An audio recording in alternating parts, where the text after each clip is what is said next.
লাল লাল ঝাল ঝাল মাটন কষা কি কেউ খেয়েছো?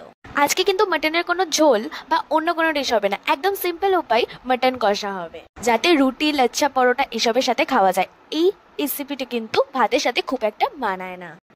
আর আমাদের চ্যানেলে মাটনের রেসিপি অলরেডি দেওয়া আছে, চেক ইট আউট। প্রথমে মাংসগুলো ভালো করে ধুয়ে একে একে নুন, টক দই, লঙ্কার গুঁড়ো, সর্ষের তেল ভালো করে মিক্সড করে নেব, আর তার সাথে পেঁয়াজ রসুন বাটাও মিক্সড করে নেব। আপনারা চাইলে পেঁপেও দিতে পারেন আরও, তাহলে মাংসটা সেদ্ধ হবে অ্যান্ড ভেতর থেকে নরম হবে। তারপর একে একে কড়াইতে সর্ষের তেল, তারপরে পেঁয়াজ কুচি, টমেটো দিয়ে ভালো করে কষিয়ে আমি মাংসটা ঢেলে দেবো। এরপর যত কষাবে তত মাংসের কালারটা আরও দ্বিগুণ ভালো আসবে আর টেস্ট অসাধারণ আসবে। এরপর কষিয়ে কষিয়ে যখন কালারটা একটু চেঞ্জ হয়ে যাবে, হালকা চিনি অ্যাড করে দেবো। আমরা কোনো এক্সট্রা জল অ্যাড করছি না, এরপরেই নামিয়ে নিলেই রেডি লাল লাল ঝাল ঝাল মাটন কষা।